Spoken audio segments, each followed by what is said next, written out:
ছিল তাদের সাথে যোগাযোগ করেছে, তারা বলেছিলেন একটু ধৈর্য ধারণ করতে এবং তারা ব্যবস্থা নিচ্ছেন। সেই ব্যবস্থার প্রেক্ষিতে এখনের ফিডব্যাক হচ্ছে 9 সেপ্টেম্বরে ডাকসু হবে বলে তারা ঘোষণা দিয়েছেন।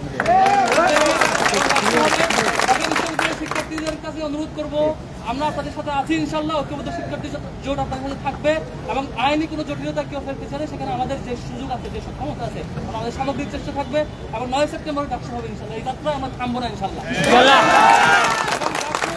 আগামী 9 সেপ্টেম্বর কোন প্রার্থী বিজয় হবে বড় ব্যাপার হচ্ছে ডাকসু 9 তারিখেই হবে।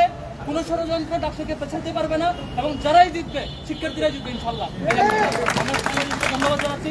ডাকসু 9 সেপ্টেম্বর হচ্ছে। ঢাকা বিশ্ববিদ্যালয়ের শিক্ষার্থীদেরকে অনুরোধ করবো আপনারা শান্ত থাকবেন এবং আমরা ফিডব্যাক পেয়েছি ডাকসু 9 সেপ্টেম্বর ওখানে আসবে।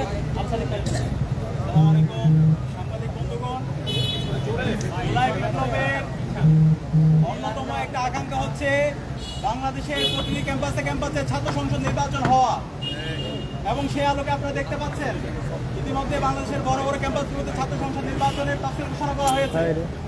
তাফসীর ঘোষণা করার পর থেকে আমরা একের পর এক ষড়যন্ত্র দেখতে পাচ্ছি।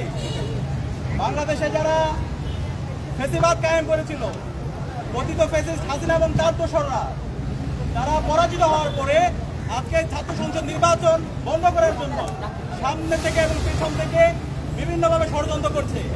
তাদের সাথে যুক্ত হয়েছে আজকে নব্য ফ্যাসিস্ট হওয়ার পথে যাওয়া একটা দল। আমরা অনুরোধ করব, আমরা বাংলাদেশের সকল রাজনৈতিক দল, ছাত্র সংগঠনকে অনুরোধ করব, এই সমস্ত ষড়যন্ত্রকারীদের বিরুদ্ধে আপনাদেরকে সচেতন থাকতে হবে। ডাকসুর যে নির্বাচনের তারিখটা হয়েছে 9 সেপ্টেম্বর, ডাকসু নির্বাচন হতে হবে ইনশাআল্লাহ। এটা হচ্ছে আমাদের জুলাইয়ের আকাঙ্ক্ষা। বিশ্ববিদ্যালয় প্রশাসনকে আমরা অনুরোধ করব, আপনাদের আইন উপদেষ্টা আছে, আপনাদের নির্বাচনের সময় দেওয়া হয়েছে সেই তারিখের মধ্যে নির্বাচন না হলে ঢাকা বিশ্ববিদ্যালয়ে নেমে এসেছিল সেভাবে সাদেশের মুক্তিকামী অংশ রাস্তায় নেমে পড়বে। হাইকোর্ট যে রায় দিয়েছিল সেটা তারা স্থগিত করেছে। আমরা সবাইকে দায়িত্বশীল আচরণ করার জন্য অনুরোধ করছি। ডাকসু উপলক্ষে যে উৎসব বিরাজ করছে, সেই উৎসবকে আমরা যেন আরো ভালোভাবে ছড়াতে পারি এবং এর সাথে যেন আমরা দায়িত্বশীল আচরণ করতে পারি, এই উদাত্ত আহ্বান সবার প্রতি রাখছি। সবাইকে অসংখ্য ধন্যবাদ। সিদ্ধান্তে আপনারা বিব্রত কিনা? এই যে বারবার গায়েবী সিদ্ধান্ত, সেটা তো আমরা এগুলো ফিডব্যাক দিয়েছি। সম্মানিত সাংবাদিক বন্ধুগণ, আজকে যে ইস্যু, সেই ইস্যুতে আমরা প্রেস কনফারেন্স থেকে বের হয়ে খোঁজ নেওয়ার চেষ্টা করেছি এবং যারা আইনজীবী সেখানে ছিলেন তাদেরকে আমরা অনুরোধ করেছি যাতে এদিন আজকে ব্যবস্থা নেওয়া হয়। ওনাদের পরিকল্পনা ছিল এটি কালকে ব্যবস্থা নেওয়া এবং আগামী দুপুর পর্যন্ত সময় চেয়েছিলেন তারা। আমরা অনুরোধ করেছি ক্যাম্পাসের শিক্ষার্থীদেরকে অস্থিতিশীল করার যে সেটি আমরা শেখাবো এবং এখন যে ফিডব্যাক সেটি হচ্ছে হাইকোর্টের আদেশ স্থগিত করেছে মাননীয় চেম্বার আদালত, যে কারণে ডাকসু 9 সেপ্টেম্বর হবে। সুতরাং ধন্যবাদ জানাচ্ছি এবং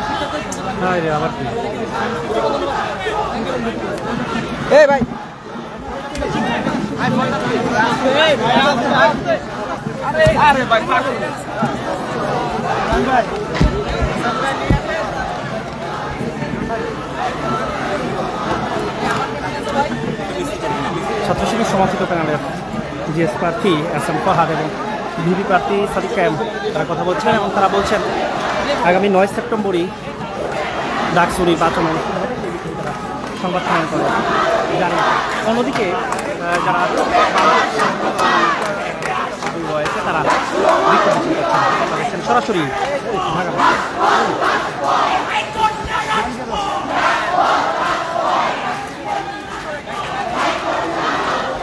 দর্শক ছাত্র শিবিরের সমস্ত যে প্যানেল রয়েছে তারা জানিয়েছেন সংবাদ সম্মেলনের মাধ্যমে তাৎক্ষণিক সংবাদ সম্মেলন করেছেন এবং তারা জানিয়েছেন যে আগামী 9 সেপ্টেম্বরই এই ডাকসু নির্বাচন অনুষ্ঠিত হবে।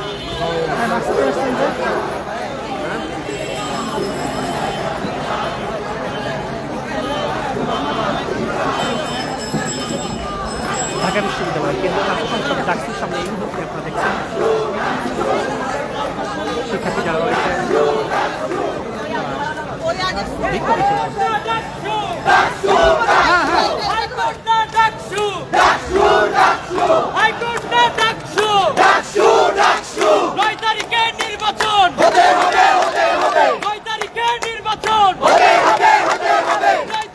নির্বাচন